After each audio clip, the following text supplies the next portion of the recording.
ਪਿਆਰੇ ਵਿਦਿਆਰਥੀਓ, ਤੁਹਾਡਾ ਇਸ ਪ੍ਰੋਗਰਾਮ ਵਿੱਚ ਸਵਾਗਤ ਹੈ।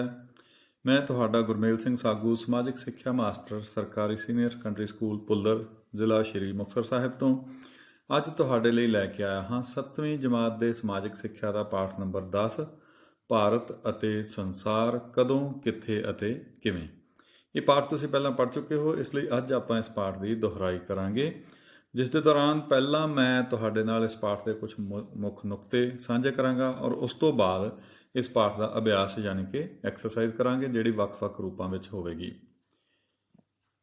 ਤਾਂ ਬੱਚੋ, ਤੁਸੀਂ ਪੜ੍ਹ ਚੁੱਕੇ ਹੋ ਕਿ ਇਤਿਹਾਸਕਾਰਾਂ ਨੇ ਭਾਰਤੀ ਇਤਿਹਾਸ ਨੂੰ 3 ਯੁੱਗਾਂ ਵਿੱਚ ਵੰਡਿਆ ਹੈ: ਪ੍ਰਾਚੀਨ ਯੁੱਗ, ਮੱਧਕਾਲੀਨ ਯੁੱਗ ਅਤੇ ਆਧੁਨਿਕ ਯੁੱਗ। ਇਤਿਹਾਸ ਦੇ ਵਿੱਚ ਜਦੋਂ ਆਪਾਂ ਪ੍ਰਾਚੀਨ ਯੁੱਗ ਦੇ ਵਿੱਚ ਦੇਖਦੇ ਹਾਂ ਤਾਂ ਮਨੁੱਖ ਪਹਿਲਾਂ ਸ਼ਿਕਾਰੀ ਸੀ, ਕਿਉਂਕਿ ਮਨੁੱਖ ਨੇ ਹਾਲੇ ਸਮਾਜਿਕ ਤੌਰ 'ਤੇ ਰਹਿਣਾ ਨਹੀਂ ਸਿੱਖਿਆ ਸੀ। ਉਹ ਜੰਗਲ ਦੇ ਆਮ ਜੀਵਾਂ ਵਾਂਗ ਹੀ ਵਿਚਰਦਾ ਸੀ ਅਤੇ ਉਹ ਆਪਣਾ ਪੇਟ ਸ਼ਿਕਾਰ ਕਰਕੇ ਹੀ ਪਾਲਦਾ ਸੀ। ਹੌਲੀ ਹੌਲੀ ਮਨੁੱਖ ਨੇ ਸੰਗ੍ਰਹਿ ਕਰਨਾ ਯਾਨੀ ਕਿ ਚੀਜ਼ਾਂ ਨੂੰ ਇਕੱਠਾ ਕਰਨਾ ਸਿੱਖਿਆ। ਉਸ ਤੋਂ ਬਾਅਦ ਉਸਨੇ ਨਦੀ ਘਾਟੀਆਂ ਦੇ ਵਿੱਚ ਆ ਕੇ ਦੇਖਿਆ ਕਿ ਨਦੀ ਘਾਟੀਆਂ ਦੇ ਵਿੱਚ ਕਾਫੀ ਫਸਲਾਂ ਸਨ, ਉੱਥੇ ਉਸਨੂੰ ਖਾਣ ਲਈ ਕਾਫੀ ਅਨਾਜ ਮਿਲ ਜਾਂਦਾ ਸੀ, ਉਹਦੇ ਨਾਲ ਨਾਲ ਉਸਨੂੰ ਪੀਣ ਲਈ ਪਾਣੀ ਵੀ ਮਿਲ ਜਾਂਦਾ ਸੀ। ਇਸ ਕਰਕੇ ਮਨੁੱਖ ਨੇ ਨਦੀ ਘਾਟੀਆਂ ਵਿੱਚ ਵਸੇਬਾ ਕੀਤਾ। ਹੌਲੀ ਹੌਲੀ ਕਬੀਲੇ ਬਣੇ, ਕਬੀਲਿਆਂ ਤੋਂ ਵੱਡੇ ਰਾਜ ਹੋਂਦ ਵਿੱਚ ਆਏ ਅਤੇ ਬਹੁਤ ਸਾਰੇ ਰਾਜਾਂ ਦੇ ਮਿਲ ਕੇ ਮਹਾਂ ਜਨਪਦ ਹੋਂਦ ਵਿੱਚ ਆਏ।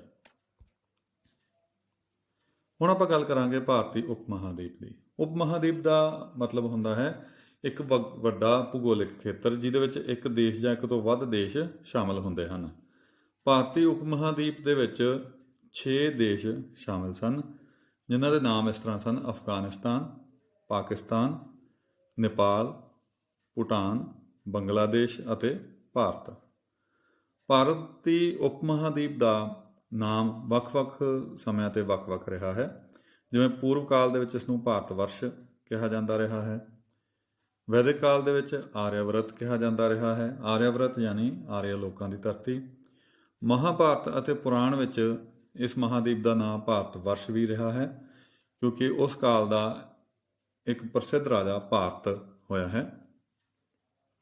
ਇਸ ਤੋਂ ਇਲਾਵਾ ਵੱਖ-ਵੱਖ ਦੇਸ਼ਾਂ ਦੇ ਲੋਕਾਂ ਨੇ ਭਾਰਤ ਨੂੰ ਜਾਂ ਭਾਰਤੀ ਉਪ ਮਹਾਂਦੀਪ ਨੂੰ ਵੱਖ-ਵੱਖ ਨਾਂ ਦਿੱਤੇ। ਜਿਵੇਂ ਇਰਾਨੀਆਂ ਨੇ ਇਸ ਨੂੰ ਹਿੰਦੂ ਕਿਹਾ, ਯੂਨਾਨੀਆਂ ਨੇ ਇੰਡਸ ਕਿਹਾ, ਬਾਈਬਲ ਦੇ ਵਿੱਚ ਇਸ ਨੂੰ ਹੋਡੂ ਕਿਹਾ ਗਿਆ ਹੈ, ਚੀਨੀਆਂ ਨੇ ਤਾਇਨਚੂ ਦਾ ਨਾਮ ਦਿੱਤਾ।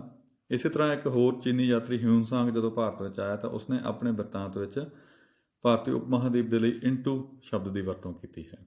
ਸੋ ਇਸ ਤਰ੍ਹਾਂ ਭਾਰਤੀ ਉਪ ਮਹਾਂਦੀਪ ਦੇ ਕਈ ਨਾਂ ਵੱਖ-ਵੱਖ ਸਮਿਆਂ ਦੇ ਉੱਤੇ ਸਾਨੂੰ ਪੜ੍ਹਨ ਨੂੰ ਮਿਲਦੇ ਹਨ। ਬੱਚੋ, ਭਾਰਤ ਦੇ ਮੱਧਕਾਲ ਨੂੰ ਅਸੀਂ 2 ਭਾਗਾਂ ਵਿੱਚ ਵੰਡਿਆ ਹੈ: ਮੁੱਢਲਾ ਮੱਧਕਾਲੀਨ ਯੁੱਗ ਔਰ ਉੱਤਰ ਮੱਧਕਾਲੀਨ ਯੁੱਗ। ਮੱਧਕਾਲ ਦਾ ਅਰਥ ਤੁਹਾਨੂੰ ਮੈਂ ਦੱਸਦਾ। ਮੱਧ ਦਾ ਅਰਥ ਹੁੰਦਾ ਹੈ ਵਿਚਕਾਰ। ਤਾਂ ਮੱਧਕਾਲ ਦਾ ਅਰਥ ਹੋ ਗਿਆ ਪ੍ਰਾਚੀਨ ਅਤੇ ਆਧੁਨਿਕ ਸਮੇਂ ਦੇ ਵਿਚਕਾਰਲਾ ਸਮਾਂ। ਪ੍ਰਾਚੀਨ ਸਮਾਂ ਹੋ ਗਿਆ ਬਹੁਤ ਪੁਰਾਣਾ ਸਮਾਂ, ਆਧੁਨਿਕ ਅੱਜ ਦਾ ਸਮਾਂ, ਅਤੇ ਇਹਨਾਂ ਦੋਹਾਂ ਦੇ ਵਿਚਕਾਰਲਾ ਕਾਲ ਜਿਹੜਾ ਮੱਧਕਾਲੀਨ ਯੁੱਗ ਹੋ ਗਿਆ। ਮੁੱਢਲਾ ਮੱਧਕਾਲੀਨ ਯੁੱਗ 8ਵੀਂ ਤੋਂ 13ਵੀਂ ਸਦੀ ਤੱਕ ਚੱਲਿਆ ਸੀ ਔਰ ਉੱਤਰ ਮੱਧਕਾਲੀਨ ਯੁੱਗ 13ਵੀਂ ਤੋਂ 18ਵੀਂ ਸਦੀ ਤੱਕ ਚੱਲਿਆ। ਤਾਂ ਇਸ ਦਾ ਅਰਥ ਇਹ ਹੋਇਆ ਕਿ ਮੱਧਕਾਲੀਨ ਯੁੱਗ ਦਾ ਕਾਲ ਜਿਹੜਾ ਉਹ 8ਵੀਂ ਸਦੀ ਤੋਂ 18ਵੀਂ ਸਦੀ ਤੱਕ ਰਿਹਾ ਹੈ। 8ਵੀਂ ਸਦੀ ਨੂੰ ਭਾਰਤ ਵਿੱਚ ਪਰਿਵਰਤਨ ਦੀ ਸਦੀ ਵੀ ਕਿਹਾ ਜਾਂਦਾ ਹੈ, ਕਿਉਂਕਿ ਇਹ ਉਹ ਸਮਾਂ ਸੀ ਜਦੋਂ ਭਾਰਤ ਦੇ ਸਮਾਜ, ਇੱਥੋਂ ਦੀ ਰਾਜਨੀਤਿਕ ਵਿਵਸਥਾ, ਅਰਥ ਵਿਵਸਥਾ, ਸੱਭਿਆਚਾਰ ਅਤੇ ਧਰਮ ਵਿੱਚ ਬਹੁਤ ਸਾਰੀਆਂ ਤਬਦੀਲੀਆਂ ਆਈਆਂ ਸਨ। ਮੱਧਕਾਲੀਨ ਯੁੱਗ ਦਾ ਅੰਤ 18ਵੀਂ ਸਦੀ ਵਿੱਚ ਹੋਇਆ ਸੀ ਔਰ ਉਸ ਸਮੇਂ ਦੀ ਵਿਸ਼ੇਸ਼ਤਾ ਇਹ ਰਹੀ ਕਿ ਉਸ ਸਮੇਂ ਤੋਂ ਪਹਿਲਾਂ ਜਿਹੜਾ ਰਾਜ ਭਾਰਤ ਵਿੱਚ ਚੱਲ ਰਿਹਾ ਸੀ ਯਾਨੀ ਕਿ ਮੁਗਲ ਰਾਜ, ਉਹ ਆਪਣੇ ਖਾਤਮੇ ਵੱਲ ਵੱਧ ਰਿਹਾ ਸੀ। ਤਾਂ 18ਵੀਂ ਸਦੀ ਵਿੱਚ ਮੁਗਲ ਰਾਜ ਖੇਰੂ ਹੋ ਗਿਆ ਅਤੇ ਭਾਰਤ ਵਿੱਚ ਇੱਕ ਨਵੀਂ ਵਿਦੇਸ਼ੀ ਸ਼ਕਤੀ ਅੰਗਰੇਜ਼ਾਂ ਦਾ ਦਾਖਲਾ ਹੋਇਆ। ਇਸ ਕਾਲ ਦੀਆਂ ਯਾਨੀ ਕਿ ਮੱਧਕਾਲ ਦੀਆਂ ਪ੍ਰਮੁੱਖ ਇਤਿਹਾਸਿਕ ਪ੍ਰਵਿਰਤੀਆਂ ਜਾਂ ਰੁਚੀਆਂ ਬਾਰੇ ਆਪਾਂ ਗੱਲ ਕਰ ਲਈਏ। ਮੱਧਕਾਲ ਦੇ ਸ਼ੁਰੂ ਵਿੱਚ, ਜਿਵੇਂ ਆਪਾਂ 8ਵੀਂ ਸਦੀ ਨੂੰ ਪੜ੍ਹਿਆ ਸੀ, ਪਰਿਵਰਤਨ ਦੀ ਸਦੀ ਹੈ, ਤਾਂ ਉਹ ਸਮਾਂ ਹੈ ਜਦੋਂ ਭਾਰਤ ਵਿੱਚ ਬਾਹਰ ਤੋਂ ਮੁਸਲਮਾਨਾਂ ਦਾ ਆਗਮਨ ਹੋਇਆ। ਤਾਂ ਮੁਸਲਮਾਨ ਜਾਂ ਮੁਗਲ ਭਾਰਤ ਵਿੱਚ ਹਮਲਾਵਰ ਬਣ ਕੇ ਆਏ ਸਨ, ਪਰ ਫਿਰ ਉਹ ਇੱਥੇ ਹੀ ਵਸ ਗਏ ਅਤੇ ਉਹਨਾਂ ਵਿੱਚੋਂ ਕੁਝ ਲੋਕਾਂ ਨੇ ਤਾਂ ਇੱਥੇ ਰਾਜ ਵੀ ਲੰਬਾ ਸਮਾਂ ਕੀਤਾ। ਤਾਂ ਮੁਸਲਮਾਨਾਂ ਦੇ ਇੱਥੇ ਆਉਣ ਦੇ ਨਾਲ ਮੁਸਲਮਾਨ ਅਤੇ ਹਿੰਦੂ ਦੋਹਾਂ ਸੱਭਿਆਚਾਰਾਂ ਦਾ ਮੇਲਜੋਲ ਵਧਿਆ ਔਰ ਉਸ ਮੇਲਜੋਲ ਦੇ ਕਰਕੇ ਇੱਥੇ ਇੱਕ ਨਵਾਂ ਮਿਸ਼ਰਿਤ ਸੱਭਿਆਚਾਰ ਪੈਦਾ ਹੋਇਆ। ਇਸ ਦੇ ਸਿੱਟੇ ਵਜੋਂ ਹੀ ਇੱਥੇ ਨਵੀਆਂ ਭਾਸ਼ਾਵਾਂ ਦਾ ਵਿਕਾਸ ਵੀ ਹੋਇਆ, ਜਿਨ੍ਹਾਂ ਵਿੱਚੋਂ ਪ੍ਰਮੁੱਖ ਹਨ ਹਿੰਦੀ ਅਤੇ ਉਰਦੂ, ਜਿਹੜੀਆਂ ਅੱਜ ਵੀ ਬੋਲੀਆਂ ਜਾ ਰਹੀਆਂ ਹਨ। ਭਾਸ਼ਾਵਾਂ ਦੇ ਨਾਲ ਨਾਲ ਨਵੇਂ ਸਮਾਜਿਕ ਰੀਤੀ ਰਿਵਾਜਾਂ ਅਤੇ ਧਾਰਮਿਕ ਵਿਸ਼ਵਾਸਾਂ ਦੀ ਵੀ ਉਤਪੱਤੀ ਹੋਈ। ਭਾਰਤ ਦੇ ਵਪਾਰ ਦਾ ਵੀ ਫੈਲਾਅ ਹੋਇਆ। ਧਾਰਮਿਕ ਖੇਤਰ ਵਿੱਚ ਭਗਤਾਂ ਅਤੇ ਸੂਫੀ ਸੰਤਾਂ ਦੀ ਭੂਮਿਕਾ ਬਹੁਤ ਮਹੱਤਵਪੂਰਨ ਰਹੀ, ਕਿਉਂਕਿ ਉਹਨਾਂ ਨੇ ਹਿੰਦੂ ਅਤੇ ਇਸਲਾਮ ਧਰਮਾਂ ਦੇ ਮੂਲ ਸਿਧਾਂਤਾਂ ਬਾਰੇ ਚੰਗੀ ਸੋਚ ਉਤਪੰਨ ਕੀਤੀ। ਹੁਣ ਆਪਾਂ ਇਤਿਹਾਸ ਦੇ ਸਰੋਤਾਂ ਬਾਰੇ ਗੱਲ ਕਰ ਰਹੀਏ। ਇਤਿਹਾਸ ਦੇ ਸਰੋਤਾਂ ਨੂੰ ਦੋ ਹਿੱਸਿਆਂ ਵਿੱਚ ਵੰਡਿਆ ਜਾਂਦਾ ਹੈ, ਜਾਂ ਆਪਾਂ ਇਹ ਕਹਿ ਸਕਦੇ ਹਾਂ ਕਿ ਇਤਿਹਾਸ ਦੇ ਸਰੋਤ ਦੋ ਪ੍ਰਕਾਰ ਦੇ ਹੁੰਦੇ ਹਨ। ਪਹਿਲਾ ਹੈ ਪੁਰਾਤੱਤਵ ਸਰੋਤ, ਜਿਨ੍ਹਾਂ ਵਿੱਚ ਮੰਦਰ, ਸ਼ਿਲਾਲੇਖ, ਬਰਤਨ, ਗਹਿਣੇ ਅਤੇ ਸਿੱਕੇ ਆਦਿ ਸ਼ਾਮਲ ਹੁੰਦੇ ਹਨ। ਪੁਰਾਤੱਤਵ ਦਾ ਭਾਵ ਹੁੰਦਾ ਹੈ ਪੁਰਾਣਾ। ਦੂਸਰਾ ਹੈ ਸਾਹਿਤਿਕ ਸਰੋਤ, ਜਿਹੜੇ ਸਾਹਿਤ ਨਾਲ ਸੰਬੰਧਿਤ ਸਰੋਤ ਹੁੰਦੇ ਹਨ, ਜਿਵੇਂ ਕਿ ਜੀਵਨੀਆਂ, ਸਵੈ ਜੀਵਨੀਆਂ। ਜੀਵਨੀ ਦਾ ਅਰਥ ਹੁੰਦਾ ਹੈ ਕਿਸੇ ਵਿਅਕਤੀ ਦੇ ਜੀਵਨ ਦਾ ਬਿਰਤਾਂਤ ਲਿਖਿਆ ਜਾਣਾ। ਸਵੈ ਜੀਵਨੀ ਜਦੋਂ ਵਿਅਕਤੀ ਖੁਦ ਆਪਣੀ ਜੀਵਨੀ ਲਿਖਦਾ ਹੈ, ਉਸਨੂੰ ਸਵੈ ਜੀਵਨੀ ਕਹਿ ਦਿੰਦੇ ਹਾਂ। ਇਸੇ ਤਰੀਕੇ ਨਾਲ ਰਾਜਿਆਂ ਦੇ ਬਿਰਤਾਂਤ, ਸਫ਼ਰਨਾਮੇ, ਸਰਕਾਰੀ ਦਸਤਾਵੇਜ਼, ਧਾਰਮਿਕ ਪੁਸਤਕਾਂ ਆਦਿ। ਸਫ਼ਰਨਾਮਿਆਂ ਦੀ ਆਪਾਂ ਗੱਲ ਕੀਤੀ ਹੈ ਤਾਂ ਇਬਨ ਬਤੂਤਾ, ਅਲ ਬਰੂਨੀ ਤੇ ਅਬਦੁਲ ਰਜ਼ਾਕ ਕੁਝ ਪ੍ਰਸਿੱਧ ਯਾਤਰੀ ਹਨ, ਜਿਨ੍ਹਾਂ ਨੇ ਭਾਰਤ ਦੀ ਵੱਖ-ਵੱਖ ਸਮਿਆਂ 'ਤੇ ਯਾਤਰਾ ਕੀਤੀ ਔਰ ਉਹ ਆਪਣੀ ਉਸ ਯਾਤਰਾ ਦਾ ਬਿਰਤਾਂਤ ਜਦੋਂ ਲਿਖਿਆ ਤਾਂ ਭਾਰਤ ਵਿੱਚ ਮੌਜੂਦ ਸਮਾਜਿਕ ਤੇ ਰਾਜਨੀਤਿਕ ਹਾਲਤਾਂ ਬਾਰੇ ਉਹਨਾਂ ਨੇ ਲਿਖਿਆ।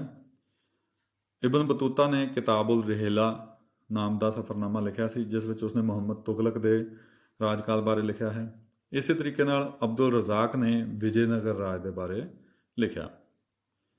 ਚਿੱਤਰਕਾਰੀ ਅਤੇ ਸੰਗੀਤ ਵੀ ਸਾਹਿਤਕ ਸਰੋਤ ਹੁੰਦੇ ਹਨ। ਇਹਨਾਂ ਤੋਂ ਵੀ ਸਾਨੂੰ ਉਸ ਸਮੇਂ ਦੇ ਲੋਕਾਂ ਦੀਆਂ ਸਮਾਜਿਕ ਆਰਥਿਕ ਹਾਲਤਾਂ ਬਾਰੇ ਪਤਾ ਲੱਗਦਾ ਹੈ ਤੇ ਨਾਲ ਹੀ ਉਸ ਸਮੇਂ ਕਲਾ ਦੇ ਵਿਕਾਸ ਬਾਰੇ ਵੀ ਪਤਾ ਲੱਗਦਾ ਹੈ। ਸੰਗੀਤ ਦੇ ਖੇਤਰ ਦੇ ਵਿੱਚ ਤਾਨਸੇਨ ਬਹੁਤ ਪ੍ਰਸਿੱਧ ਸੰਗੀਤਕਾਰ ਸੀ, ਜਿਹੜਾ ਕਿ ਅਕਬਰ ਦੇ ਦਰਬਾਰ ਵਿੱਚ ਨੌਰਤਨਾਂ ਵਿੱਚ ਸ਼ਾਮਿਲ ਸੀ। ਤਾਂ ਇਹ ਸਨ ਮੁੱਖ ਨੁਕਤੇ। ਹੁਣ ਆਪਾਂ ਅਭਿਆਸ ਕਰ ਲਈਏ। ਤਾਂ ਸਭ ਤੋਂ ਪਹਿਲੀ ਐਕਸਰਸਾਈਜ਼ ਹੈ ਸਾਡੇ ਕੋਲ ਸਹੀ ਉੱਤਰ ਚੁਣੋ। ਤੁਹਾਡੇ ਸਾਹਮਣੇ ਸਕਰੀਨ ਉੱਤੇ 5 ਪ੍ਰਸ਼ਨ ਹਨ ਔਰ ਹਰੇਕ ਪ੍ਰਸ਼ਨ ਦੇ 4-4 ਆਪਸ਼ਨ ਦਿੱਤੇ ਗਏ ਹਨ। ਤੁਸੀਂ ਇਹਨਾਂ 4 ਆਪਸ਼ਨ ਵਿੱਚੋਂ ਸਹੀ ਆਪਸ਼ਨ ਦੀ ਚੋਣ ਕਰਨੀ ਹੈ। ਪਹਿਲਾ ਪ੍ਰਸ਼ਨ ਹੈ ਮਹਾਜਨਪਦ ਤੋਂ ਕੀ ਭਾਵ ਹੈ। ਆਪਸ਼ਨਸ ਹਨ ਨੰਬਰ 1 ਛੋਟੇ ਕਬੀਲੇ, ਨੰਬਰ 2 ਸ਼ਿਕਾਰੀ, ਨੰਬਰ 3 ਵੱਡੇ ਰਾਜ, ਨੰਬਰ 4 ਸਾਰੇ। ਤਾਂ ਸਹੀ ਉੱਤਰ ਹੈ ਵੱਡੇ ਰਾਜ। ਦੂਸਰਾ ਪ੍ਰਸ਼ਨ ਉਪ ਮਹਾਦੀਪ ਕਿਸ ਨੂੰ ਕਹਿੰਦੇ ਹਨ। ਤੁਹਾਡੇ ਆਪਸ਼ਨਸ ਹਨ ਵੱਡੀ ਭੂਗੋਲਿਕ ਇਕਾਈ, ਨੰਬਰ 2 ਛੋਟੀ ਭੂਗੋਲਿਕ ਇਕਾਈ, ਨੰਬਰ 3 ਦੇਸ਼, ਨੰਬਰ 4 ਰਾਜ। ਉਪ ਮਹਾਦੀਪ ਵੱਡੀ ਭੂਗੋਲਿਕ ਇਕਾਈ। ਨੰਬਰ 3 ਪੂਰਵ ਕਾਲ ਵਿੱਚ ਭਾਰਤੀ ਉਪ ਮਹਾਦੀਪ ਨੂੰ ਕੀ ਕਹਿੰਦੇ ਸਨ।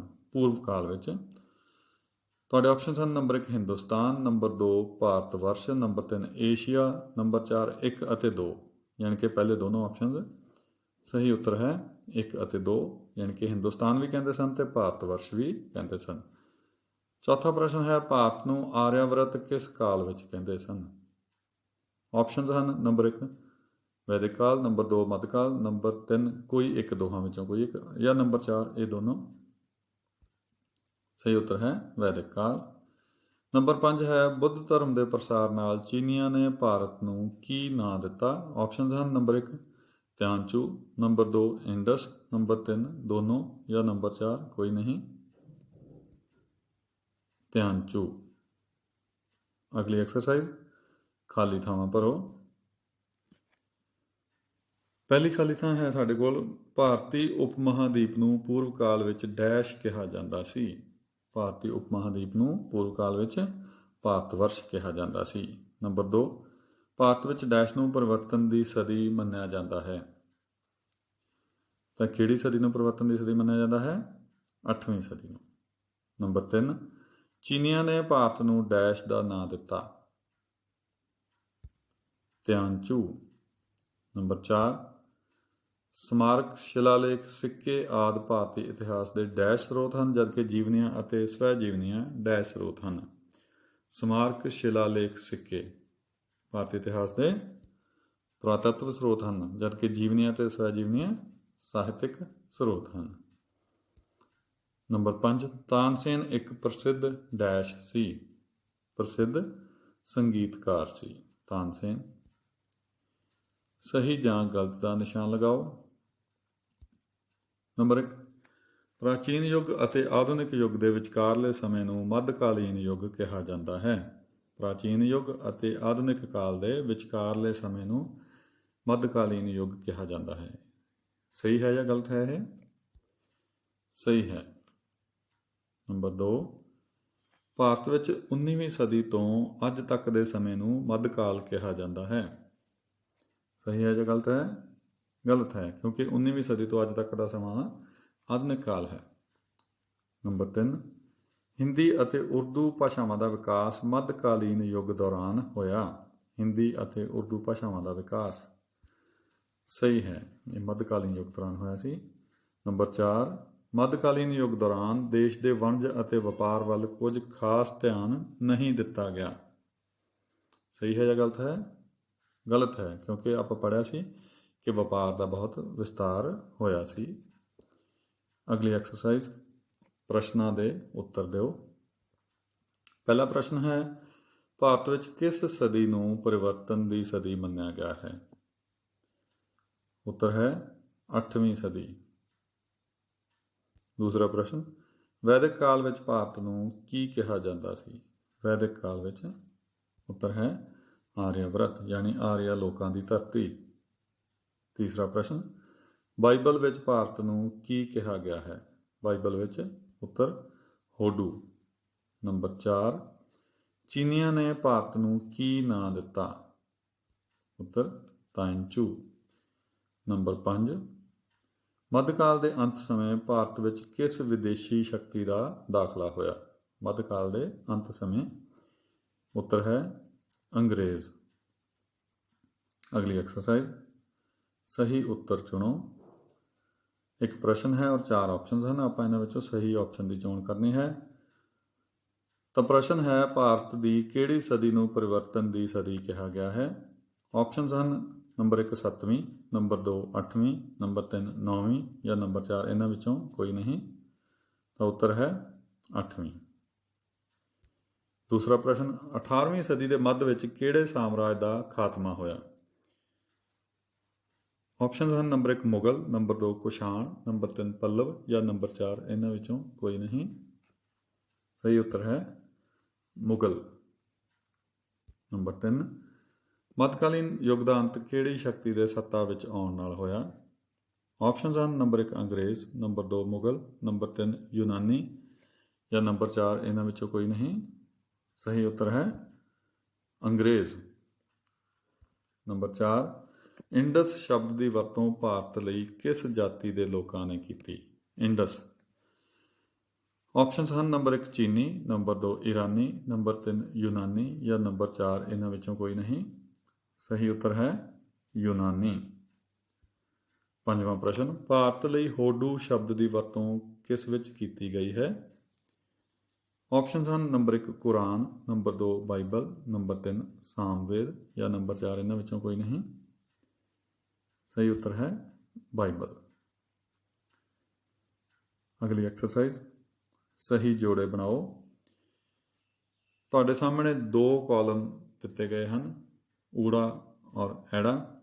ਖੱਬੇ ਪਾਸੇ ਊੜਾ ਕਾਲਮ ਵਿੱਚ ਲਿਖਿਆ ਗਿਆ ਹੈ ਸਾਹਿਤਕ ਸਰੋਤ, ਫਿਰ ਪੁਰਾਤੱਤਵ ਸਰੋਤ, ਉਸ ਤੋਂ ਨੀਚੇ ਮੰਦਰ, ਫਿਰ ਇਬਨ ਬਤੂਤਾ ਔਰ ਫਿਰ ਸੰਗੀਤਕਾਰ। ਇਸੇ ਤਰੀਕੇ ਨਾਲ ਸੱਜੇ ਹੱਥ ਐੜਾ ਦੇ ਨੀਚੇ ਲਿਖਿਆ ਹੋਇਆ ਹੈ ਸਿੱਕੇ, ਕੋਨਾਰਕ, ਕਿਤਾਬੁਲ ਜਹੇਲਾ, ਤਾਨਸੇਨ, ਸਵੈ ਜੀਵਨੀ। ਹੁਣ ਆਪਾਂ ਖੱਬੇ ਪਾਸੇ ਵਾਲੀਆਂ ਚੀਜ਼ਾਂ ਨੂੰ ਸੱਜੇ ਪਾਸੇ ਵਾਲੀਆਂ ਚੀਜ਼ਾਂ ਦੇ ਨਾਲ ਮਿਲਾਉਣਾ ਹੈ। ਸਭ ਤੋਂ ਪਹਿਲਾਂ ਸਾਡੇ ਕੋਲ ਊੜਾ ਦੇ ਵਿੱਚ ਸਭ ਤੋਂ ਉੱਪਰ ਹੈ ਸਾਹਿਤਕ ਸਰੋਤ। ਤਾਂ ਸੱਜੇ ਪਾਸੇ ਸਾਹਿਤਕ ਸਰੋਤ ਕਿਸ ਸ਼ਬਦ ਦਾ ਨਾਲ ਜਾਂ ਕਿਸ ਟਰਮ ਦੇ ਨਾਲ ਮੇਲ ਖਾਂਦਾ ਹੈ? ਸਾਹਿਤਕ ਸਰੋਤ ਆਪਾਂ ਹੁਣੇ ਦੇਖਦੇ ਹਾਂ, ਸਵੈ ਜੀਵਨੀ। ਸਾਹਿਤਕ ਸਰੋਤ ਜਿਹੜੀ ਸਵੈ ਜੀਵਨੀ ਹੁੰਦੀ ਹੈ ਇਹ ਸਾਹਿਤਕ ਸਰੋਤ ਹੁੰਦਾ ਹੈ। ਅਗਲਾ ਹੈ ਸਾਡੇ ਕੋਲ ਪੁਰਾਤੱਤਵ ਸਰੋਤ। ਇਹਨਾਂ ਵਿੱਚੋਂ ਕਿਹੜਾ ਪੁਰਾਤੱਤਵ ਸਰੋਤ ਹੈ? ਸਿੱਕੇ ਪੁਰਾਤੱਤਵ ਸਰੋਤ ਹੁੰਦੇ ਨੇ। ਮੰਦਰ, ਜਿਹੜੇ ਸਾਡੇ ਕੋਲ 3 ਆਪਸ਼ਨਸ ਬਚ ਗਏ, ਇਹਨਾਂ ਵਿੱਚੋਂ ਵੇਖਾਂਗੇ ਕਿ ਮੰਦਰ ਦਾ ਨਾਮ ਕਿਹੜਾ ਇਹਨਾਂ ਤਿੰਨਾਂ ਵਿੱਚੋਂ। ਕੋਨਾਰਕ ਮੰਦਰ। ਇਬਨ ਬਤੂਤਾ। ਇਬਨ ਬਤੂਤਾ ਦਾ ਸੰਬੰਧ ਕਿਸ ਨਾਲ ਹੈ? ਕਿਤਾਬ ਉਲ ਰਿਹੇਲਾ। ਇਹ ਇਬਨ ਬਤੂਤਾ ਦਾ ਸਫ਼ਰਨਾਮਾ ਸੀ ਜਿਸ ਵਿੱਚ ਇਹਨਾਂ ਨੇ ਮੁਹੰਮਦ ਤੁਗਲਕ ਦੇ ਰਾਜਕਾਲ ਬਾਰੇ ਲਿਖਿਆ ਸੀ। ਉਸ ਤੋਂ ਅੱਗੇ ਆਪਣੇ ਕੋਲ ਹੈ ਸੰਗੀਤਕਾਰ। ਦੂਸਰੇ ਪਾਸੇ ਵੀ ਆਪਣੇ ਕੋਲ ਇੱਕ ਹੀ ਆਪਸ਼ਨ ਬਚਿਆ ਹੈ, ਤਾਨਸੇਨ। ਤਾਨਸੇਨ ਇੱਕ ਪ੍ਰਸਿੱਧ ਸੰਗੀਤਕਾਰ ਸੀ। ਅਗਲੀ ਐਕਸਰਸਾਈਜ਼, ਸਹੀ ਉੱਤਰ ਚੁਣੋ। ਪਹਿਲਾ ਪ੍ਰਸ਼ਨ ਹੈ, ਇਤਿਹਾਸ ਨੂੰ ਕਿਹੜੇ 3 ਭਾਗਾਂ ਵਿੱਚ ਵੰਡਿਆ ਗਿਆ ਹੈ? ਸਹੀ ਤਰਤੀਬ ਦਿਓ। ਤਾਂ ਇਤਿਹਾਸ ਦੇ 3 ਭਾਗਾਂ ਦੀ ਤਰਤੀਬ ਆਪਾਂ ਸਹੀ ਦੇਣੀ ਕਿ ਪਹਿਲਾਂ ਕਿਹੜਾ, ਫਿਰ ਕਿਹੜਾ ਔਰ ਆਖਰ 'ਤੇ ਕਿਹੜਾ। ਤਾਂ ਪਹਿਲੀ ਆਪਸ਼ਨ ਹੈ ਸਾਡੇ ਕੋਲ ਆਧੁਨਿਕ ਕਾਲ, ਫਿਰ ਮੱਧਕਾਲ, ਫਿਰ ਪ੍ਰਾਚੀਨ ਕਾਲ। ਦੂਸਰੀ ਆਪਸ਼ਨ ਹੈ ਮੱਧਕਾਲ, ਫਿਰ ਆਧੁਨਿਕ ਕਾਲ, ਫਿਰ ਪ੍ਰਾਚੀਨ ਕਾਲ। ਤੀਸਰੀ ਆਪਸ਼ਨ ਹੈ ਪ੍ਰਾਚੀਨ ਕਾਲ, ਫਿਰ ਮੱਧਕਾਲ, ਫਿਰ ਆਧੁਨਿਕ ਕਾਲ। ਜਾਂ ਚੌਥਾ ਹੈ ਇਹਨਾਂ ਵਿੱਚੋਂ ਕੋਈ ਨਹੀਂ। ਇਹ ਤਿੰਨੇ ਆਪਸ਼ਨਸ ਗਲਤ ਨੇ ਅਤੇ ਆਪਾਂ ਧਿਆਨ ਨਾਲ ਪੜ੍ਹ ਲਈਏ ਇਹਨਾਂ ਨੂੰ। ਹਾਂਜੀ, ਤਾਂ ਕਿਹੜਾ ਸਹੀ ਉੱਤਰ ਇਹਨਾਂ ਵਿੱਚੋਂ? Option number 3। ਸਭ ਤੋਂ ਪਹਿਲਾਂ ਪ੍ਰਾਚੀਨ ਕਾਲ, ਫਿਰ ਮੱਧਕਾਲ, ਫਿਰ ਆਧੁਨਿਕ ਕਾਲ। ਹੁਣ ਆਪਾਂ ਅਗਲਾ ਪ੍ਰਸ਼ਨ ਦੇਖਦੇ ਹਾਂ। ਮੁੱਢਲੇ ਮੱਧਕਾਲ ਵਿੱਚ ਮਿਸ਼ਰਿਤ ਸੱਭਿਆਚਾਰ ਦਾ ਜਨਮ ਕਿਸ ਜਾਤੀ ਦੇ ਆਉਣ ਨਾਲ ਹੋਇਆ? ਆਪਸ਼ਨਸ ਹਨ ਨੰਬਰ 1 ਈਸਾਈ, ਨੰਬਰ 2 ਸਿੱਖ, ਨੰਬਰ 3 ਮੁਸਲਮਾਨ, ਜਾਂ ਨੰਬਰ 4 ਉਪਰੋਕਤ ਸਾਰੇ। ਸਹੀ ਉੱਤਰ ਹੈ ਮੁਸਲਮਾਨ। ਨੰਬਰ 3, ਮੋਹਨ ਮੱਧਕਾਲੀਨ ਯੁੱਗ ਦੇ ਸ਼ਾਸਕਾਂ ਤੇ ਵੰਸ਼ਾਂ ਦੇ ਜੀਵਨ ਤੇ ਰੁਝੇਵਿਆਂ ਬਾਰੇ ਜਾਣਨਾ ਚਾਹੁੰਦਾ ਹੈ। ਉਹ ਕਿਹੜਾ ਸਾਹਿਤਕ ਸਰੋਤ ਪੜ੍ਹੇ? ਸ਼ਾਸਕਾਂ ਦੇ ਵੰਸ਼ ਤੇ ਜੀਵਨ ਦੇ ਰੁਝੇਵਿਆਂ ਬਾਰੇ ਪਤਾ ਕਰਨਾ ਹੋਵੇ ਤਾਂ ਸਾਡੇ ਕੋਲ ਆਪਸ਼ਨਸ ਹਨ ਨੰਬਰ 1 ਧਾਰਮਿਕ ਗ੍ਰੰਥ, ਨੰਬਰ 2 ਸ਼ਾਸਕਾਂ ਦੇ ਬਿਰਤਾਂਤ, ਨੰਬਰ 3 ਸਰਕਾਰੀ ਦਸਤਾਵੇਜ਼, ਜਾਂ ਨੰਬਰ 4 ਇਹਨਾਂ ਵਿੱਚੋਂ ਕੋਈ ਨਹੀਂ। ਤਾਂ ਸਹੀ ਉੱਤਰ ਹੈ ਸ਼ਾਸਕਾਂ ਦੇ ਬਿਰਤਾਂਤ। ਅਗਲਾ ਪ੍ਰਸ਼ਨ ਹੈ, ਰਵੀ ਇਬਨ ਬਤੂਤਾ ਦਾ ਲੇਖ ਕਿਤਾਬ ਉਲ ਰਿਹੇਲਾ ਪੜ੍ਹ ਰਿਹਾ ਹੈ। ਉਸ ਵਿੱਚੋਂ ਕਿਸ ਦੇ ਰਾਜਕਾਲ ਬਾਰੇ ਜਾਣਕਾਰੀ ਮਿਲੇਗੀ? ਕਿਤਾਬ ਉਲ ਰਿਹੇਲਾ। ਆਪਸ਼ਨਸ ਹਨ ਨੰਬਰ 1 ਫਿਰੋਜ਼ ਤੁਗਲਕ, ਨੰਬਰ 2 ਮੁਹੰਮਦ ਬਿਨ ਤੁਗਲਕ, ਨੰਬਰ 3 ਦੋਨੋਂ ਪਹਿਲਾਂ ਵਾਲੇ, ਜਾਂ ਨੰਬਰ 4 ਇਹਨਾਂ ਵਿੱਚੋਂ ਕੋਈ ਵੀ ਨਹੀਂ। ਸਹੀ ਉੱਤਰ ਹੈ ਮੁਹੰਮਦ ਬਿਨ ਤੁਗਲਕ। ਅਗਲਾ ਪ੍ਰਸ਼ਨ, ਰਾਮ ਮਿਸ਼ਰਤ ਸੱਭਿਆਚਾਰ ਬਾਰੇ ਜਾਣਨਾ ਚਾਹੁੰਦਾ ਹੈ। ਉਹ ਉਸ ਸਮੇਂ ਦੇ ਕਿਹੜੇ ਪ੍ਰਸਿੱਧ ਸੰਗੀਤਕਾਰ ਦਾ ਅਧਿਐਨ ਕਰੇਗਾ? ਆਪਸ਼ਨਸ ਹਨ number 1 Akbar, number 2 Tansen, number 3 Birbal, ਜਾਂ ਨੰਬਰ 4 ਇਹ ਸਾਰੇ। ਸਹੀ ਉੱਤਰ ਹੈ ਤਾਨਸੇਨ, ਜੋ ਇੱਕ ਪ੍ਰਸਿੱਧ ਸੰਗੀਤਕਾਰ ਸੀ। ਅਗਲੀ ਐਕਸਰਸਾਈਜ਼ ਹੈ ਸਾਡੇ ਕੋਲ ਪ੍ਰਸ਼ਨਾਂ ਦੇ ਉੱਤਰ ਦਿਓ। ਪਹਿਲਾ ਪ੍ਰਸ਼ਨ ਹੈ, ਹਿਊਨ ਸਾਂਗ ਦੀ ਯਾਤਰਾ ਪਿੱਛੋਂ ਭਾਰਤ ਨੂੰ ਕੀ ਕਿਹਾ ਜਾਣ ਲੱਗਾ? ਉੱਤਰ ਹੈ ਇੰਟੂ। ਦੂਸਰਾ ਪ੍ਰਸ਼ਨ, ਇਬਨ ਬਤੂਤਾ ਦੇ ਕਿਤਾਬ ਉਲ ਰਿਹੇਲਾ ਵਿੱਚ ਕਿਸ ਦੇ ਰਾਜਕਾਲ ਬਾਰੇ ਜਾਣਕਾਰੀ ਮਿਲਦੀ ਹੈ? ਮੁਹੰਮਦ ਬਿਨ ਤੁਗਲਕ। ਤੀਸਰਾ ਪ੍ਰਸ਼ਨ ਹੈ, ਤਾਨਸੇਨ ਕੌਣ ਸੀ? ਸੰਗੀਤਕਾਰ। ਚੌਥਾ ਪ੍ਰਸ਼ਨ ਹੈ, ਭਾਰਤੀ ਉਪ ਮਹਾਦੀਪ ਨੂੰ ਪੂਰਵ ਕਾਲ ਵਿੱਚ ਕੀ ਕਿਹਾ ਜਾਂਦਾ ਸੀ? ਉੱਤਰ ਹੈ ਹਿੰਦੁਸਤਾਨ ਜਾਂ ਭਾਰਤ ਵਰਸ਼। ਅਗਲੀ ਐਕਸਰਸਾਈਜ਼ ਹੈ ਸਾਡੇ ਕੋਲ ਸਹੀ ਉੱਤਰ ਚੁਣੋ।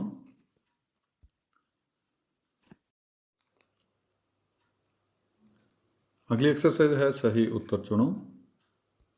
ਤਾਂ ਤੁਹਾਡੇ ਸਾਹਮਣੇ ਇੱਕ ਪ੍ਰਸ਼ਨ ਹੈ ਔਰ ਉਸ ਦੇ ਨੀਚੇ 4 ਆਪਸ਼ਨਸ ਦਿੱਤੇ ਹੋਏ ਹਨ। ਆਪਾਂ ਸਹੀ ਉੱਤਰ ਦੀ ਚੋਣ ਕਰਨੀ ਹੈ। ਤਾਂ ਪ੍ਰਸ਼ਨ ਹੈ, ਗੁਰਮੀਤ ਮੱਧਕਾਲੀਨ ਯੁੱਗ ਦੀਆਂ ਪ੍ਰਸਿੱਧ ਹਸਤੀਆਂ ਤੇ ਉਹਨਾਂ ਦੀਆਂ ਆਰਥਿਕ ਹਾਲਤਾਂ ਬਾਰੇ ਜਾਣਨਾ ਚਾਹੁੰਦਾ ਹੈ। ਉਸ ਲਈ ਕਿਹੜੇ ਪੁਰਾਤੱਤਵ ਸਰੋਤ ਤੋਂ ਜਾਣਕਾਰੀ ਮਿਲੇਗੀ? ਆਪਸ਼ਨਸ ਹਨ ਨੰਬਰ 1 ਸਿੱਕੇ, ਨੰਬਰ 2 ਹਥਿਆਰ, ਨੰਬਰ 3 ਚਿੱਤਰ, ਨੰਬਰ 4 ਇਹਨਾਂ ਵਿੱਚੋਂ ਕੋਈ ਨਹੀਂ। ਤਾਂ ਸਹੀ ਉੱਤਰ ਹੈ ਚਿੱਤਰ। ਨੰਬਰ 2, ਮੰਨ ਲਵੋ ਕਿ ਰੀਤੂ ਖਜੁਰਾਹੋ ਅਤੇ ਕੋਨਾਰਕ ਮੰਦਰ ਜਾ ਰਹੀ ਹੈ। ਉਹ ਕਿਸ ਕਿਸਮ ਦੇ ਸਰੋਤ ਤੋਂ ਜਾਣਕਾਰੀ ਹਾਸਲ ਕਰ ਰਹੀ ਹੈ? ਤੁਹਾਡੇ ਆਪਸ਼ਨਸ ਹਨ ਨੰਬਰ 1 ਸਾਹਿਤਕ ਸਰੋਤ, ਨੰਬਰ 2 ਪੁਰਾਤੱਤਵ ਸਰੋਤ, ਨੰਬਰ 3 ਆਧੁਨਿਕ ਸਰੋਤ, ਜਾਂ ਨੰਬਰ 4 ਇਹਨਾਂ ਵਿੱਚੋਂ ਕੋਈ ਨਹੀਂ। ਤੁਹਾਨੂੰ ਮੈਂ ਹਿੰਟ ਦੇ ਦਿੰਦਾ ਕਿ ਉਹ ਮੰਦਰ ਵਿੱਚ ਜਾ ਰਹੀ ਹੈ। ਖਜੁਰਾਹੋ ਅਤੇ ਕੋਨਾਰਕ ਦੇ ਮੰਦਰਾਂ ਵਿੱਚ ਜਾ ਰਹੀ ਹੈ। ਤਾਂ ਮੰਦਰ ਕਿਸ ਤਰ੍ਹਾਂ ਦੇ ਸਰੋਤ ਹੁੰਦੇ ਹਨ? ਸਹੀ ਉੱਤਰ ਹੈ ਪੁਰਾਤੱਤਵ ਸਰੋਤ। ਅਗਲਾ ਪ੍ਰਸ਼ਨ, ਕਿਸ ਯਾਤਰੀ ਨੇ ਵਿਜੈਨਗਰ ਦੀ ਯਾਤਰਾ ਕਰਕੇ ਉਸ ਸਮੇਂ ਦੇ ਰਾਜ ਬਾਰੇ ਲਿਖਿਆ।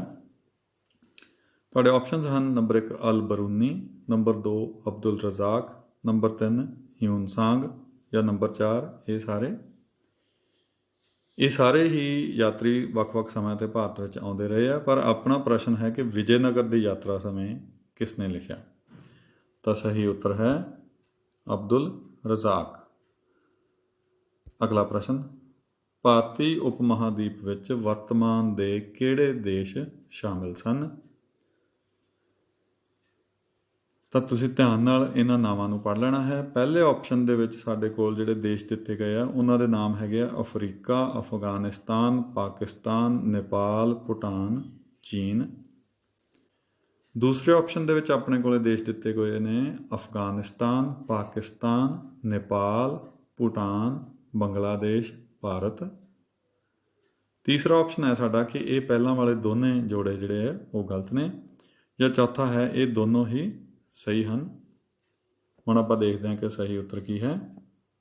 ਆਪਸ਼ਨ ਨੰਬਰ 2 ਅਫਗਾਨਿਸਤਾਨ, ਪਾਕਿਸਤਾਨ, ਨੇਪਾਲ, ਭੂਟਾਨ, ਬੰਗਲਾਦੇਸ਼, ਭਾਰਤ, ਇਹ ਸਾਰੇ ਮਿਲਾ ਕੇ ਭਾਰਤੀ ਉਪ ਮਹਾਂਦੀਪ ਬਣਿਆ ਸੀ।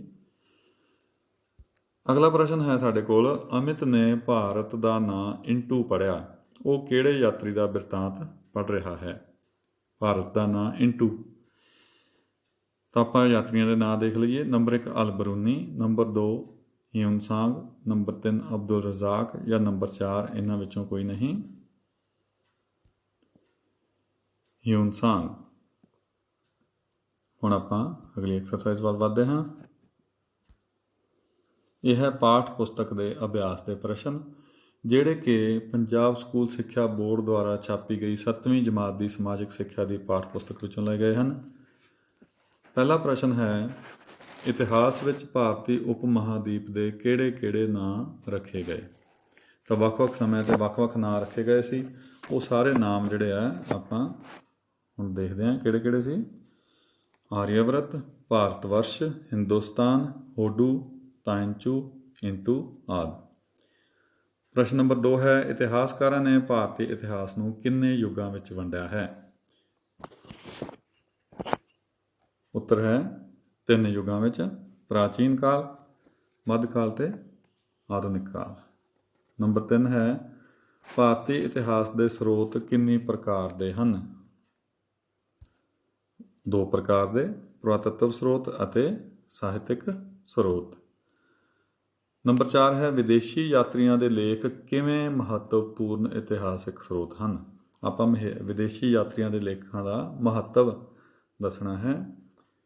ਤਾਂ ਇਸ ਦਾ ਉੱਤਰ ਹੈ, ਵਿਦੇਸ਼ੀ ਯਾਤਰੀਆਂ ਦੇ ਲੇਖਾਂ ਤੋਂ ਸਾਨੂੰ ਉਸ ਸਮੇਂ ਦੇ ਰਾਜ ਪ੍ਰਬੰਧ ਅਤੇ ਲੋਕਾਂ ਦੀ ਦਸ਼ਾ ਬਾਰੇ ਪਤਾ ਲੱਗਦਾ ਹੈ। ਇਸ ਲਈ ਵਿਦੇਸ਼ੀ ਯਾਤਰੀਆਂ ਦੇ ਲੇਖ ਮਹੱਤਵਪੂਰਨ ਇਤਿਹਾਸਿਕ ਸਰੋਤ ਹਨ। ਇੱਕ ਵਾਰੀ ਫੇਰ ਬੋਲ ਦਈਏ, ਵਿਦੇਸ਼ੀ ਯਾਤਰੀਆਂ ਦੇ ਲੇਖਾਂ ਤੋਂ ਸਾਨੂੰ ਉਸ ਸਮੇਂ ਦੇ ਰਾਜ ਪ੍ਰਬੰਧ ਅਤੇ ਲੋਕਾਂ ਦੀ ਦਸ਼ਾ ਬਾਰੇ ਪਤਾ ਲੱਗਦਾ ਹੈ। ਇਸ ਲਈ ਵਿਦੇਸ਼ੀ ਯਾਤਰੀਆਂ ਦੇ ਲੇਖ ਮਹੱਤਵਪੂਰਨ ਇਤਿਹਾਸਿਕ ਸਰੋਤ ਹਨ। ਅਗਲੀ ਐਕਸਰਸਾਈਜ਼ ਹੈ ਆਪਣੇ ਕੋਲ, ਖਾਲੀ ਥਾਵਾਂ ਭਰੋ। ਪਹਿਲਾ ਪ੍ਰਸ਼ਨ, ਭਾਰਤੀ ਉਪ ਮਹਾਂਦੀਪ ਨੂੰ ਪੂਰਵ ਕਾਲ ਵਿੱਚ ਡੈਸ਼ ਕਿਹਾ ਜਾਂਦਾ ਸੀ? ਭਾਰਤ ਵਰਸ਼ ਕਿਹਾ ਜਾਂਦਾ ਸੀ। ਨੰਬਰ 2, ਭਾਰਤ ਵਿੱਚ ਡੈਸ਼ ਨੂੰ ਪਰਿਵਰਤਨ ਦੀ ਸਦੀ ਮੰਨਿਆ ਜਾਂਦਾ ਹੈ? ਪਰਿਵਰਤਨ ਦੀ ਸਦੀ 8ਵੀਂ ਸਦੀ। ਨੰਬਰ 3, ਚੀਨੀਆਂ ਨੇ ਭਾਰਤ ਨੂੰ ਡੈਸ਼ ਦਾ ਨਾਂ ਦਿੱਤਾ? ਚੀਨੀਆਂ ਨੇ ਭਾਰਤ ਨੂੰ ਤਾਇੰਚੂ ਦਾ ਨਾਂ ਦਿੱਤਾ। ਨੰਬਰ 4, ਸਮਾਰਕ, ਸ਼ਿਲਾਲੇਖ, ਸਿੱਕੇ ਆਦਿ ਭਾਰਤੀ ਇਤਿਹਾਸ ਦੇ ਡੈਸ਼ ਸਰੋਤ ਹਨ, ਜਦਕਿ ਜੀਵਨੀਆਂ ਅਤੇ ਸਵੈ ਜੀਵਨੀਆਂ ਡੈਸ਼ ਸਰੋਤ ਹਨ? ਸਮਾਰਕ, ਸ਼ਿਲਾਲੇਖ, ਸਿੱਕੇ ਆਦਿ ਭਾਰਤੀ ਇਤਿਹਾਸ ਦੇ ਪੁਰਾਤੱਤਵ ਸਰੋਤ ਹਨ, ਜਦਕਿ ਜੀਵਨੀਆਂ ਅਤੇ ਸਵੈ ਜੀਵਨੀਆਂ ਸਾਹਿਤਕ ਸਰੋਤ ਹਨ। ਨੰਬਰ 5, ਤਾਨਸੇਨ ਇੱਕ ਪ੍ਰਸਿੱਧ ਡੈਸ਼ ਸੀ? ਤਾਨਸੇਨ ਇੱਕ ਪ੍ਰਸਿੱਧ ਸੰਗੀਤਕਾਰ ਸੀ। ਅਗਲੀ ਐਕਸਰਸਾਈਜ਼ ਹੈ, ਖਾਲੀ ਥਾਵਾਂ ਭਰੋ। ਇਹਦੇ ਵਿੱਚ ਤੁਹਾਡੇ ਲਈ ਥੋੜ੍ਹਾ ਜਿਹਾ ਸੌਖਾ ਕੰਮ ਕੀਤਾ ਹੈ ਕਿ 5 ਵਾਕ ਦਿੱਤੇ ਹੋਏ ਆ ਖਾਲੀ ਥਾਵਾਂ ਵਾਲੇ, ਔਰ ਨੀਚੇ ਕੁਝ ਸ਼ਬਦ ਲਾਲ ਰੰਗ ਵਿੱਚ ਲਿਖੇ ਹੋਏ ਹਨ ਜਿਹੜੇ ਇਹਨਾਂ ਖਾਲੀ ਥਾਵਾਂ ਵਿੱਚ ਭਰਨੇ ਆ, ਪਰ ਇਹ ਸ਼ਬਦ ਜਿਹੜੇ ਜੰਬਲਡ ਰੂਪ ਵਿੱਚ ਦਿੱਤੇ ਗਏ ਹਨ। ਪਹਿਲਾਂ ਆਪਾਂ ਇਹਨਾਂ ਸ਼ਬਦਾਂ ਨੂੰ ਪੜ੍ਹ ਲਈਏ। ਉਰਦੂ, ਹਿੰਦੀ, ਚੰਗੀ, ਫੈਲਾਅ, ਮਿਸ਼ਰਿਤ, ਉਤਪਤੀ। ਹੁਣ ਆਪਾਂ ਇੱਕ ਇੱਕ ਕਰਕੇ ਇਹ ਖਾਲੀ ਥਾਵਾਂ ਭਰਾਂਗੇ। ਨੰਬਰ 1 ਹੈ ਸਾਡੇ ਕੋਲ, ਮੁਸਲਮਾਨਾਂ ਦੇ ਆਉਣ ਨਾਲ ਭਾਰਤ ਵਿੱਚ ਇੱਕ ਡੈਸ਼ ਸੱਭਿਆਚਾਰ ਦਾ ਜਨਮ ਹੋਇਆ। ਮੁਸਲਮਾਨਾਂ ਦੇ ਆਉਣ ਨਾਲ ਭਾਰਤ ਵਿੱਚ ਇੱਕ ਮਿਸ਼ਰਿਤ ਸੱਭਿਆਚਾਰ ਦਾ ਜਨਮ ਹੋਇਆ, ਕਿਉਂਕਿ ਮੁਸਲਮਾਨ ਅਤੇ ਇੱਥੋਂ ਦੇ ਹਿੰਦੂ ਦੋਨਾਂ ਸੱਭਿਆਚਾਰਾਂ ਦੇ ਮਿਲਣ ਨਾਲ ਇੱਕ ਨਵਾਂ ਮਿਸ਼ਰਿਤ ਸੱਭਿਆਚਾਰ ਪੈਦਾ ਹੋਇਆ। ਨੰਬਰ 2 ਹੈ, ਮੱਧਕਾਲ ਦੇ ਦੌਰਾਨ ਭਾਰਤ ਵਿੱਚ ਡੈਸ਼ ਅਤੇ ਡੈਸ਼ ਭਾਸ਼ਾਵਾਂ ਦਾ ਵਿਕਾਸ ਹੋਇਆ। ਤਾਂ ਨਵੀਆਂ ਭਾਸ਼ਾਵਾਂ ਜਿਹੜੀਆਂ ਦਾ ਵਿਕਾਸ ਹੋਇਆ ਸੀ ਉਹ ਨੀਚੇ ਲਾਲ ਅੱਖਰਾਂ ਵਿੱਚ ਲਿਖੀਆਂ ਹੋਈਆਂ ਨੇ। ਕਿਹੜੀਆਂ ਭਾਸ਼ਾਵਾਂ ਇਹਨਾਂ ਵਿੱਚੋਂ? ਭਾਰਤ ਵਿੱਚ ਹਿੰਦੀ ਅਤੇ ਉਰਦੂ ਭਾਸ਼ਾਵਾਂ ਦਾ ਵਿਕਾਸ ਮੱਧਕਾਲ ਦੇ ਦੌਰਾਨ ਹੋਇਆ। ਨੰਬਰ 3 ਹੈ ਸਾਡੇ ਕੋਲ, ਨਵੇਂ ਸਮਾਜਿਕ ਰੀਤੀ ਰਿਵਾਜ਼ਾਂ ਅਤੇ ਧਾਰਮਿਕ ਵਿਸ਼ਵਾਸਾਂ ਦੀ ਡੈਸ਼ ਹੋਈ। ਨਵੇਂ ਸਮਾਜਿਕ ਰੀਤੀ ਰਿਵਾਜ਼ਾਂ ਅਤੇ ਧਾਰਮਿਕ ਵਿਸ਼ਵਾਸਾਂ ਦੀ ਉਤਪਤੀ ਹੋਈ। ਉਤਪਤੀ ਮਤਲਬ ਪੈਦਾ ਹੋਣਾ, ਕਿ ਨਵੇਂ ਸਮਾਜਿਕ ਰੀਤੀ ਰਿਵਾਜ ਅਤੇ ਧਾਰਮਿਕ ਵਿਸ਼ਵਾਸ ਪੈਦਾ ਹੋਏ ਸਨ। ਨੰਬਰ 4 ਹੈ, ਮੱਧਕਾਲ ਦੇ ਦੌਰਾਨ ਭਾਰਤ ਵਿੱਚ ਵਪਾਰ ਦਾ ਡੈਸ਼ ਹੋਇਆ। ਤਾਂ ਵਪਾਰ ਦਾ ਫੈਲਾਅ ਹੋਇਆ। ਨੰਬਰ 5 ਹੈ, ਭਗਤਾਂ ਅਤੇ ਸੂਫੀ ਸੰਤਾਂ ਨੇ ਹਿੰਦੂ ਅਤੇ ਇਸਲਾਮ ਧਰਮਾਂ ਦੇ ਮੂਲ ਸਿਧਾਂਤਾਂ ਬਾਰੇ ਡੈਸ਼ ਸੋਚ ਪੈਦਾ ਕੀਤੀ।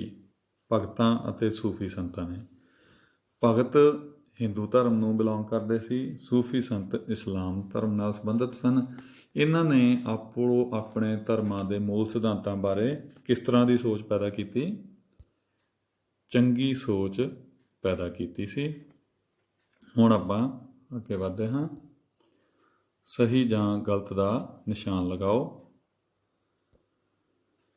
ਤਾਂ ਸਾਡੇ ਕੋਲ ਪਹਿਲਾ ਵਾਕ ਹੈ, ਮੱਧਕਾਲੀਨ ਯੁੱਗ ਨੂੰ ਮੁੱਢਲਾ ਮੱਧਕਾਲੀਨ ਯੁੱਗ ਅਤੇ ਉੱਤਰ ਮੱਧਕਾਲੀਨ ਯੁੱਗ ਵਿੱਚ ਵੰਡਿਆ ਗਿਆ ਹੈ। ਜਦੋਂ ਆਪਾਂ ਪਾਠ ਪੜ੍ਹਿਆ ਸੀ ਉਦੋਂ ਆਪਾਂ ਇਹ ਪੜ੍ਹਿਆ ਸੀ ਕਿ ਮੱਧਕਾਲੀਨ ਯੁੱਗ ਨੂੰ 2 ਭਾਗਾਂ ਵਿੱਚ ਵੰਡਿਆ ਗਿਆ ਹੈ। ਹੁਣ ਇਹ ਆਪਾਂ ਪੱਕਾ ਕਰਨਾ ਕਿ ਉਹਨਾਂ ਦੇ ਨਾਮ ਮੁੱਢਲਾ ਮੱਧਕਾਲੀਨ ਯੁੱਗ ਅਤੇ ਉੱਤਰ ਮੱਧਕਾਲੀਨ ਯੁੱਗ ਹੀ ਸਨ। ਤਾਂ ਕੀ ਇਹ ਵਾਕ ਸਹੀ ਹੈ ਜਾਂ ਗਲਤ ਹੈ? ਸਹੀ ਹੈ। ਮੁੱਢਲਾ ਮੱਧਕਾਲੀਨ ਯੁੱਗ ਅਤੇ ਉੱਤਰ ਮੱਧਕਾਲੀਨ ਯੁੱਗ ਹੀ 2 ਭਾਗ ਆਪਾਂ ਕੀਤੇ ਸੀ। ਮੁੱਢਲਾ ਦਾ ਮਤਲਬ ਹੋ ਗਿਆ ਸ਼ੁਰੂ ਦਾ ਮੱਧਕਾਲੀਨ ਯੁੱਗ, ਯਾਨੀ ਕਿ ਜਿਹੜਾ 8ਵੀਂ ਸਦੀ ਤੋਂ 13ਵੀਂ ਸਦੀ ਤੱਕ ਚੱਲਿਆ ਸੀ, ਔਰ ਉੱਤਰ ਮੱਧਕਾਲੀਨ ਯੁੱਗ ਦਾ ਮਤਲਬ ਹੋ ਗਿਆ ਬਾਅਦ ਵਾਲਾ ਮੱਧਕਾਲੀਨ ਯੁੱਗ, ਯਾਨੀ ਕਿ 13ਵੀਂ ਸਦੀ ਤੋਂ 18ਵੀਂ ਸਦੀ ਦਾ ਸਮਾਂ। ਦੂਸਰਾ ਵਾਕ ਹੈ, ਮੱਧਕਾਲੀਨ ਯੁੱਗ ਦੌਰਾਨ ਬਹੁਤ ਸਾਰੇ ਸਮਾਜਿਕ ਰੀਤੀ ਰਿਵਾਜ ਅਤੇ ਧਾਰਮਿਕ ਵਿਸ਼ਵਾਸ ਹੋਂਦ ਵਿੱਚ ਨਹੀਂ ਆਏ। ਕੀ ਇਹ ਵਾਕ ਸਹੀ ਹੈ ਜਾਂ ਗਲਤ ਹੈ? ਇਹ ਵਾਕ ਗਲਤ ਹੈ, ਕਿਉਂਕਿ ਆਪਾਂ ਇਹ ਪੜ੍ਹਿਆ ਸੀ ਕਿ ਮੱਧਕਾਲੀਨ ਯੁੱਗ ਦੌਰਾਨ ਮੁਸਲਮਾਨ ਭਾਰਤ ਵਿੱਚ ਆਏ। ਮੁਸਲਮਾਨ ਅਤੇ ਹਿੰਦੂ ਸੱਭਿਆਚਾਰਾਂ ਦਾ ਆਪਸ ਵਿੱਚ ਮੇਲ ਜੋਲ ਵਧਿਆ, ਜਿਸ ਕਰਕੇ ਬਹੁਤ ਸਾਰੇ ਨਵੇਂ ਸਮਾਜਿਕ ਰੀਤੀ ਰਿਵਾਜ ਅਤੇ ਧਾਰਮਿਕ ਵਿਸ਼ਵਾਸ ਹੋਂਦ ਵਿੱਚ ਆਏ ਸਨ। ਇਸ ਕਰਕੇ ਇਹ ਵਾਕ ਨੰਬਰ 2 ਹੈ ਜਿਹੜਾ ਇਹ ਗਲਤ ਹੈ। ਨੰਬਰ 3, ਮੱਧਕਾਲੀਨ ਯੁੱਗ ਵਿੱਚ ਵਪਾਰ ਅਤੇ ਵਣਜ ਦੇ ਵਿਕਾਸ ਲਈ ਵਿਸ਼ੇਸ਼ ਸੁਧਾਰ ਕੀਤੇ ਗਏ। ਵਪਾਰ ਅਤੇ ਵਣਜ ਦੇ ਵਿਕਾਸ ਲਈ ਵਿਸ਼ੇਸ਼ ਸੁਧਾਰ ਕੀਤੇ ਗਏ। ਸਹੀ ਹੈ ਜਾਂ ਗਲਤ ਹੈ? ਇਹ ਵਾਕ ਸਹੀ ਹੈ। ਔਰ ਆਖਿਰ ਦੇ ਵਿੱਚ ਸਾਡੇ ਕੋਲ ਵਾਕ ਹੈ, ਮੱਧਕਾਲੀਨ ਯੁੱਗ ਦੌਰਾਨ ਹਿੰਦੂਆਂ ਅਤੇ ਮੁਸਲਮਾਨਾਂ ਵਿੱਚ ਆਪਸੀ ਸੰਬੰਧ ਸਥਾਪਿਤ ਨਹੀਂ ਸਨ। ਮੁਸਲਮਾਨਾਂ ਅਤੇ ਹਿੰਦੂਆਂ ਵਿੱਚ ਆਪਸੀ ਸੰਬੰਧ ਸਥਾਪਿਤ ਨਹੀਂ ਸਨ। ਕੀ ਇਹ ਵਾਕ ਸਹੀ ਹੈ ਜਾਂ ਗਲਤ ਹੈ? ਇਸ ਵਾਕ ਦੇ ਸਹੀ ਗਲਤ ਦੱਸਣ ਤੋਂ ਪਹਿਲਾਂ ਉੱਪਰਲੇ ਵਾਕ ਆਪਾਂ ਜੇ ਦੇਖ ਲਈਏ ਤਾਂ ਆਪਾਂ ਨੂੰ ਇਸ ਵਾਕ ਦਾ ਵੀ ਉੱਤਰ ਆਪਣੇ ਆਪ ਮਿਲ ਜਾਵੇਗਾ, ਕਿਉਂਕਿ ਆਪਾਂ ਇਹ ਦੇਖਿਆ ਕਿ ਨਵੇਂ ਸਮਾਜਿਕ ਰੀਤੀ ਰਿਵਾਜ ਅਤੇ ਧਾਰਮਿਕ ਵਿਸ਼ਵਾਸ ਹੋਂਦ ਵਿੱਚ ਆਏ। ਇਹਦਾ ਮਤਲਬ ਉਹਨਾਂ ਵਿੱਚ ਆਪਸੀ ਸੰਬੰਧ ਸੀ, ਤਾਂ ਹੀ ਉਹ ਹੋਂਦ ਵਿੱਚ ਆਏ। ਤਾਂ ਇਸ ਦਾ ਅਰਥ ਇਹ ਹੋਇਆ ਕਿ ਚੌਥਾ ਵਾਕ ਜਿਹੜਾ ਸਾਡਾ ਇਹ ਗਲਤ ਹੈ। ਮੱਧਕਾਲੀਨ ਯੁੱਗ ਦੌਰਾਨ ਹਿੰਦੂਆਂ ਅਤੇ ਮੁਸਲਮਾਨਾਂ ਵਿੱਚ ਆਪਸੀ ਸੰਬੰਧ ਸਥਾਪਿਤ ਸਨ। ਤਾਂ ਬੱਚਿਓ, ਇਸ ਦੇ ਨਾਲ ਹੀ ਭਾਰਤ ਅਤੇ ਸੰਸਾਰ ਦੀ ਦੁਹਰਾਈ ਖਤਮ ਹੁੰਦੀ ਹੈ। ਤੁਹਾਡਾ ਬਹੁਤ ਬਹੁਤ ਧੰਨਵਾਦ। ਤੁਹਾਡਾ ਦਿਨ ਸ਼ੁਭ ਰਹੇ।